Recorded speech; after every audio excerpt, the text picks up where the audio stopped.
नमस्कार बालमित्रांनो, मी मेघना काळे माझ्या यूट्यूब चॅनलमध्ये आपणा सर्वांचं स्वागत करते। आज आपण बघणार आहोत बँक्स अँड सिंपल इंटरेस्ट यामधला दुसरा भाग सिंपल इंटरेस्ट।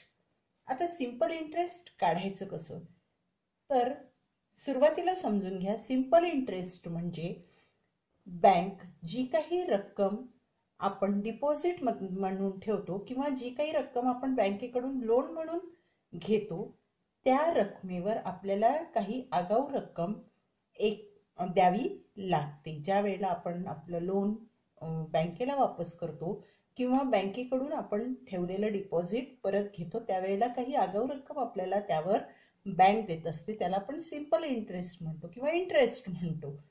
तर सिंपल इंटरेस्ट कसं कॅल्क्युलेट करायचं बघूया। आकाश deposit ₹25,000 in a bank at a rate of 8% per annum। PCPA म्हणजे पर्सेंट पर एनम, म्हणजेच 100 रुपयावर 8 रुपये प्रत्येक वर्षी याप्रमाणे आपल्याला बँक इंटरेस्ट देणार आहे 25,000 वर। म्हणजे 100च्या पटीत जेवढी आपली प्रिन्सिपल असेल किंवा मूळ रक्कम जी आपण डिपॉझिट करतो बँकेमध्ये त्या पटीत आपल्याला 100वर 8 रुपये याप्रमाणे एका वर्षासाठी बँक व्याज देणार आहे किंवा जी काही आगाऊ रक्कम देणार आहे तिला आपण इंटरेस्ट म्हणूया। How much interest does he get every year, how much all together. आता हे जे 8 रुपये आपल्याला मिळणार आहे ते 100वर एका वर्षाकरता मिळणार आहे। आता आपल्याला पुढे 3 वर्षाकरता पण कॅल्क्युलेट करायचे आहे। Suppose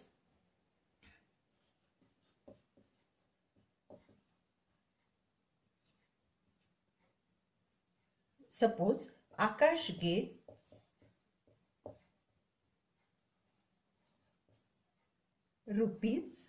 X RuPay interest.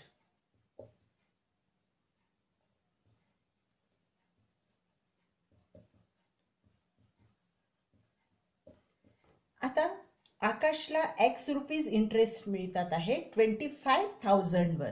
आता आपण रेशो मांडून घेऊया। X रुपीज इंटरेस्ट 25,000 वर मिळतात, पण आपल्याला जे दिलेलं आहे ते 8% पर एनम म्हणजे 100वर 8 रुपये मिळतात आहे। म्हणजे 100वर 8 रुपये इंटरेस्ट असणार आहे। याप्रमाणे आपण रेशो मांडून घेतलेला आहे। देअरफॉर हे सॉल्व करूया।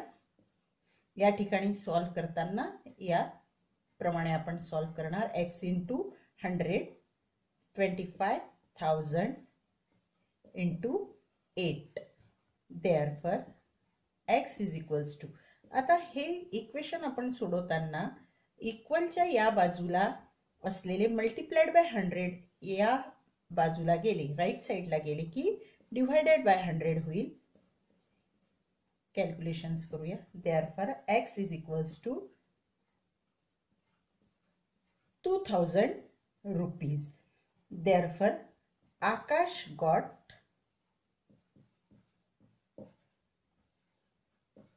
₹2,000 interest for 1 year।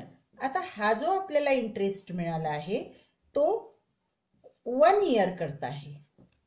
आता आपल्याला कॅल्क्युलेट करायचे 3 years करता।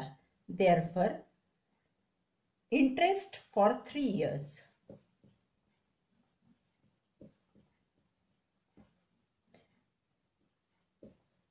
युनिटरी मेथड आपल्याला यूज करून सोडवायचे आहे। आता एका वर्षाकरता 2,000 आहे म्हणून 3 वर्षाकरता काढायचं आहे, म्हणून मल्टिप्लाइड बाय आपण 3 करणार। That is equals to 6,000 rupees। therefore Akash got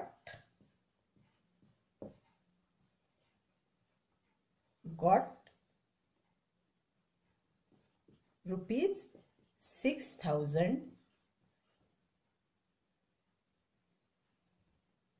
आकाशला 6,000 rupees interest मिळालेला आहे 25,000 वर। म्हणजे ज्या वेळेला 3 वर्षानंतर आकाश आपली अमाऊंट विड्रॉल करेल त्यावेळेला त्याला 25 प्लस 6000 असे त्याला 31,000 मिळतील.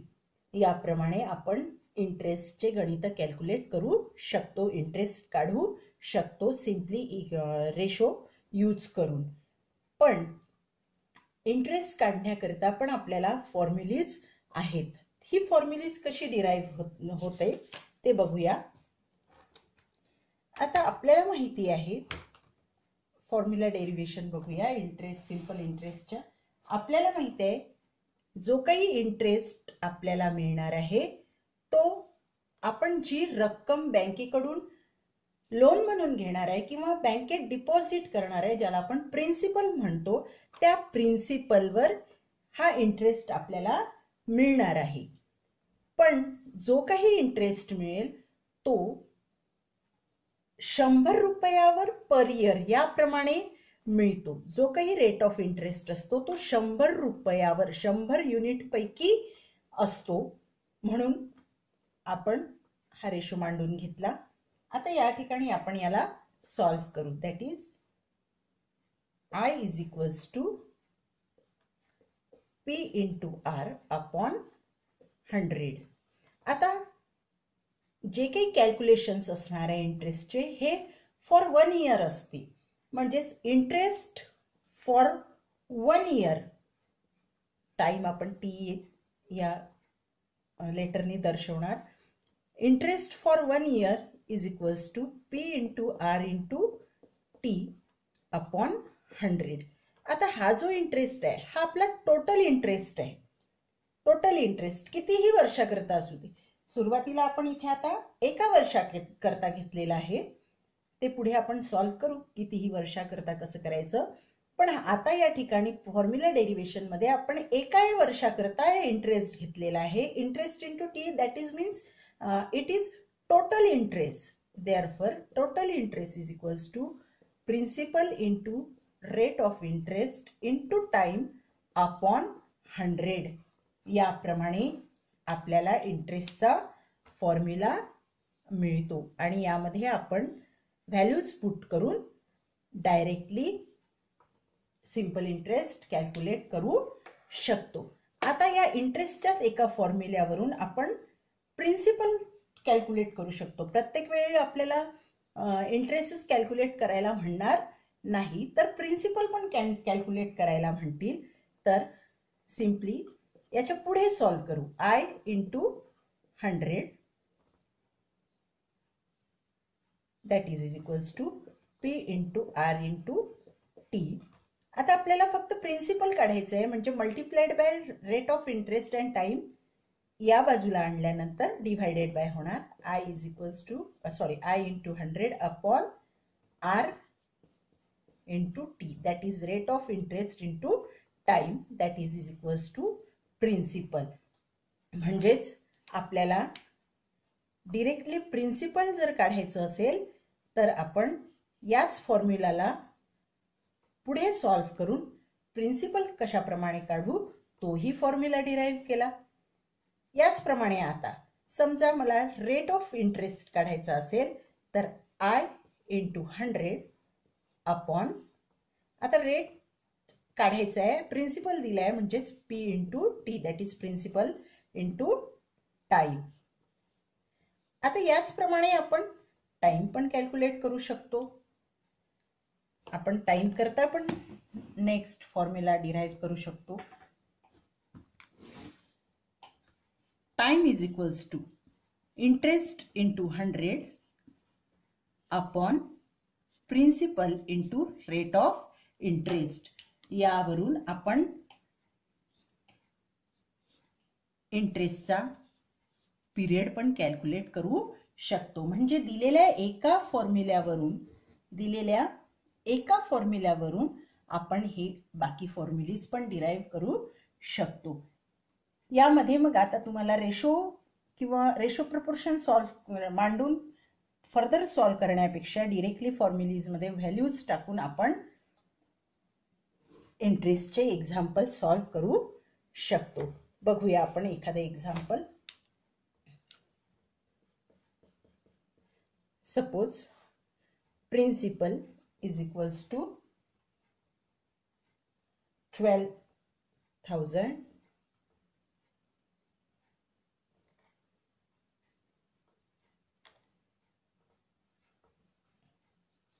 1,20,000, sorry.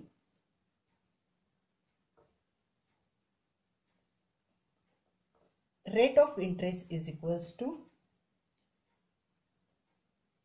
8.5, that is 8.5 हा जो रेट ऑफ इंटरेस्ट आहे हा 100 रुपयावर एका वर्षासाठी असेल आणि या ठिकाणी टाइम दिलेला आहे 4 years.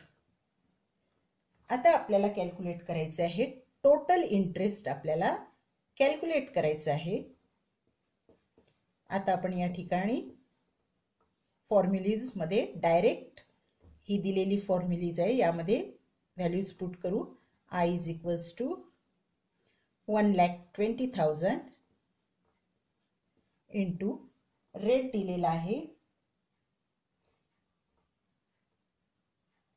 8.5 into 4 upon 100.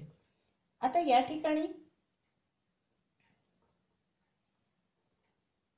I is equals to, या ठिकाणी मला हा पॉइंट काढायचा आहे. हा पॉइंट काढायचा आहे म्हणजेच मला या 8.5 ला 10 नी मल्टिप्लाय करावं लागेल. म्हणजेच हे होईल 1,20,000 इंटू 85 इंटू 4 अपॉन 100. आता या ठिकाणी मी 8.5 ला 10 नी मल्टिप्लाय केल्यामुळे इथे 85 झाले. तसंच आपल्याला जी प्रोसेस आपण न्यूमरेटर मध्ये केली तीच प्रोसेस डिनॉमिनेटर मध्ये करायची, म्हणजे मल्टिप्लाइड बाय 10. या ठिकाणी कॅल्क्युलेशन्स करताना आपण हे 0 कट करणार. दॅट इज इक्वल्स टू, आता काय उरले आपल्याकडे 120 into 85 into 4, that is equals to 40,800. means therefore interest is equals to rupees 40,800. याप्रमाणे आपण व्हॅल्यूज पुट करून एक्झाम्पल्स पण सोडवू शकतो.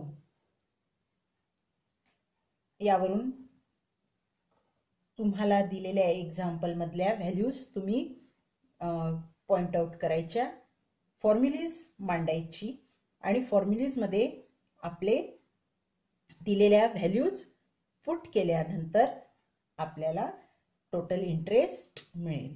Thank you.